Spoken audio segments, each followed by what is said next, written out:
my God, my foundation, my rock that my trembling soul so often insists on seeing as sand. I come to you in the silence of my room, but there is no silence within me. Inside me, there is a constant alarm, a terrified sentinel on the wall of my heart who never rests, always scanning the horizon for the next army that comes to destroy me, for the next departure, for the next closing door. You see my startled heart. You see how a simple phone that doesn't vibrate with a reply transforms, in my mind, into a tribunal that has already condemned me. You see how a slightly different tone of voice from someone I love becomes the sentence of my exile. I live in a minefield of human interactions where every step is calculated, every word is weighed, not out of wisdom, but out of an abject fear. The fear of taking a wrong step and detonating the bomb of abandonment. This fear, Lord, is the air I breathe. It is the filter through which I see the world, and I am so tired of living this way. My prayer tonight is a plea for asylum, a cry from an emotional refugee who seeks a safe place within your love, but who is afraid even to knock on the door, fearing that you too will tell me there is no room for me. This fear was not born from nothing. It has a history, an original scar. There is a place on my timeline, Father, a compound fracture in my memory, where I learned the terrible lesson that love can end, that presence can turn into absence, that forever has an expiration date. I do not need to tell you the details, for you were there. You saw my small world crumble. You heard the sound of the silence that followed a departure. You felt the cold that settled in my chest, a winter that seems to have never truly ended. Whether it was the door of a house that closed, a promise of love that was broken, a friendship that unraveled into betrayal, or the slow, painful erosion of neglect, the result was the same. A part of me learned that I am not worthy of someone staying, that there is something in me, something fundamentally flawed that will eventually cause people to leave. And this belief, this lie that disguised itself as a learned truth, has become the operating system of my soul. Ever since then, I have lived to prevent that pain from happening again, and in doing so, I recreate it every day inside myself. My life has become an exhausting performance. I am a master of the art of people-pleasing. I have turned myself into a social chameleon, trying to guess the color others want me to be so that they will like me,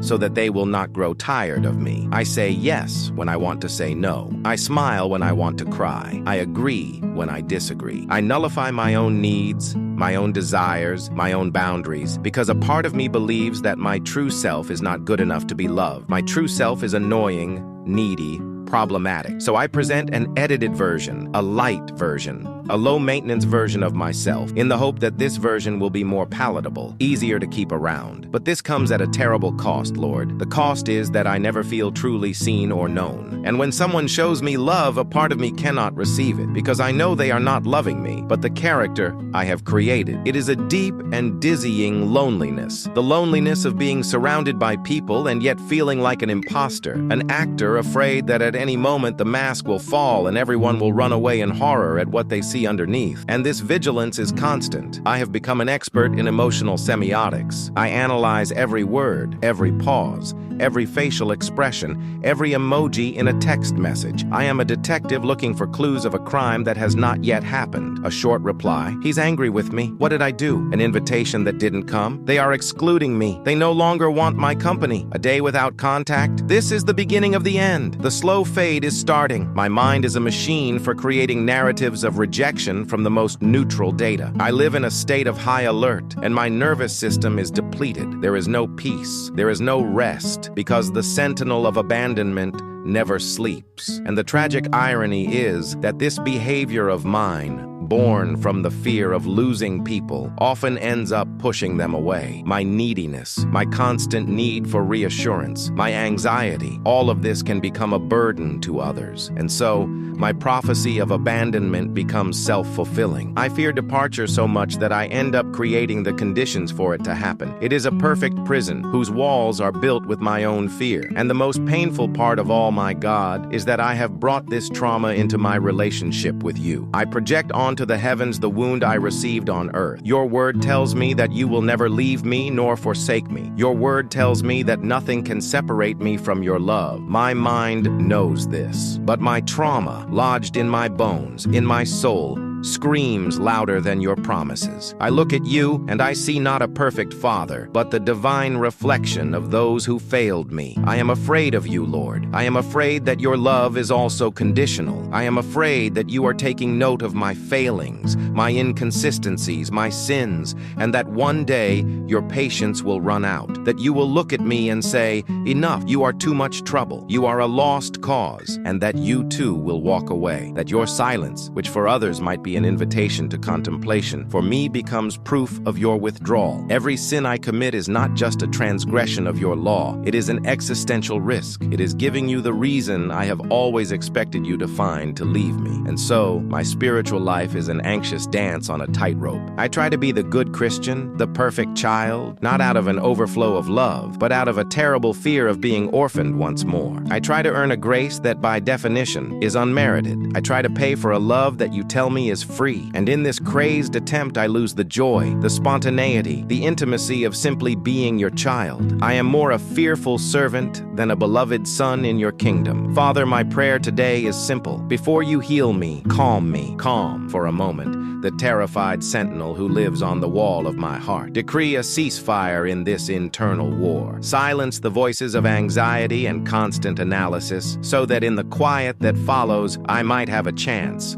one small chance, to hear your voice saying that you stay, that you, at least you, will stay. Thank you, my God. Thank you for this moment of ceasefire. In this fragile quiet that your grace grants me, I want to use the clarity to go deeper, to confess not just my fear, but the ugly, twisted fruits it has produced in my life. Because this fear is not passive, it is an active agent, a saboteur that works tirelessly to prove its own premise correct. My most painful confession, Father, is that I myself have become an agent of abandonment. Afraid of being left, I create the conditions for departure. I conduct tests. Oh, the secret and cruel tests I put to those who dare to love me. They don't even know they are being evaluated. A small oversight, a human failing, a need of theirs that conflicts with my own. It all becomes evidence in my secret tribunal. I search for cracks, for flaws in their loyalty, not with the hope of not finding them, but with the sick expectation of finding them, so that I can say to my wounded soul, "See, I was right. No one stays." And when they inevitably fail these impossible tests,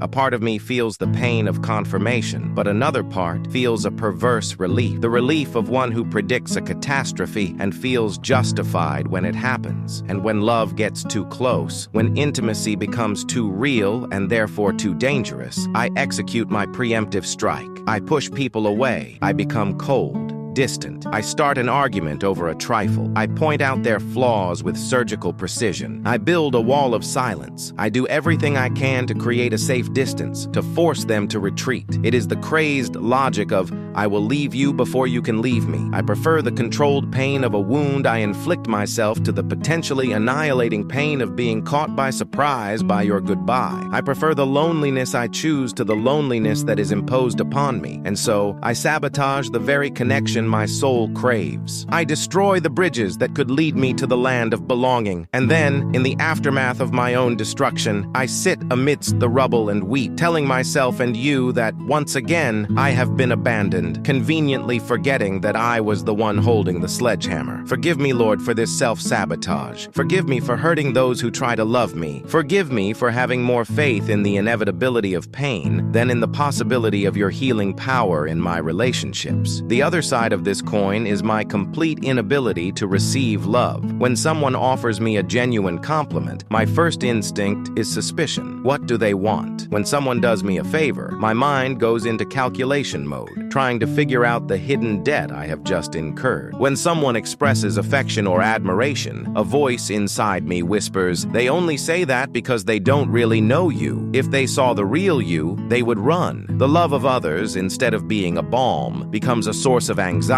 because every act of kindness, every word of endearment, raises the stakes. It increases the height from which I can fall. It's like being given a precious, fragile gift, and instead of enjoying it, I spend all my time terrified of dropping and breaking it. I cannot integrate it. I cannot accept it as mine. It remains a foreign object in my life, a loan that I know I will have to return at any moment. And so, I never rest in anyone's love. I am always on watch, waiting for the moment the bill comes due, when the rug will be pulled out from under my feet. And this inability to receive prevents me from giving back in a healthy way. My love for others is always tainted by this insecurity, by this need for performance. I love so that I will not be left, not out of an overflow from a secure and full heart. And this dynamic, Lord, leads me to an identity crisis. The fear of abandonment has become so central to my life that I no longer know who I am without it. My personality has become a collection of survival mechanisms. I am the helpful one, always ready to assist because my usefulness might buy me a little more time in someone's life. I am the uncomplicated one, the one who never has problems, who never needs anything so as not to be a burden to anyone. I am the listener, always focused on the problems of others, so I don't have to reveal my own. But who am I when I am not being useful? Who am I when I am the one who needs help? Who am I when no one is looking? I am afraid of the answer. I am afraid that if I peel away all these layers of performance, there will be nothing left underneath. Or worse, that what is left will be someone unworthy of love, someone hollow, selfish,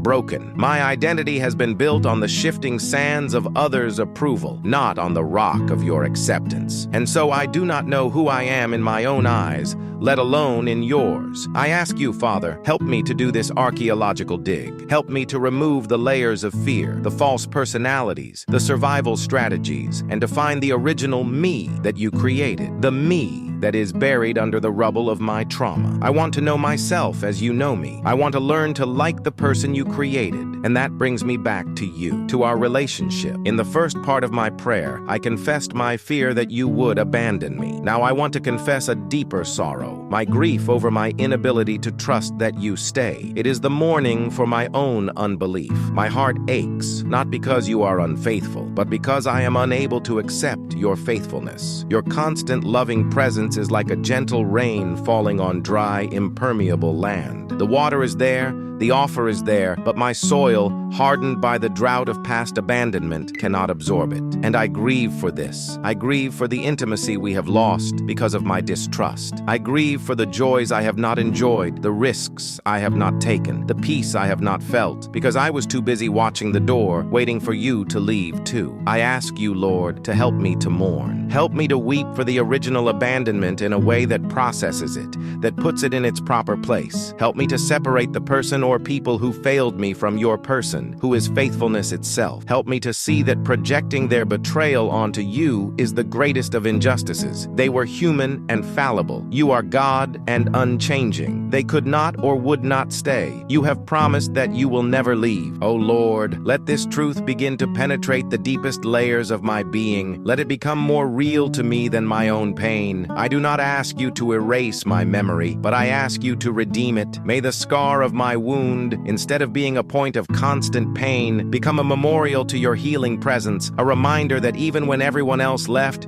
you remained, my God, my healer, my faithful Father. I ask you to help me mourn and to separate the memories. And in this space of quiet that you have created for me, I begin to try. I choose, as an act of faith, to believe that you are different, that your nature is the antithesis of my wound. My trauma tells me that love is conditional, that it must be earned, that I have to be good, useful, and agreeable so as not to be discarded. But your word whispers to me of a concept my wounded soul can barely comprehend: grace. Your grace is not a prize for the well-behaved. It is a rescue for the drowning. Your love for me is not based on my performance, but on your character. And this truth, Lord, is at once terrifying and liberating. Terrifying because it takes all control away from me. I can do nothing to deserve it. Liberating because it takes all the burden away from me. I can do nothing to lose it. Help me to breathe in this new air. Help me to unlearn the logic of transaction and merit, and to learn the grammar of the unmerited gift. I have spent my entire life trying to build a tower of accomplishments to reach you,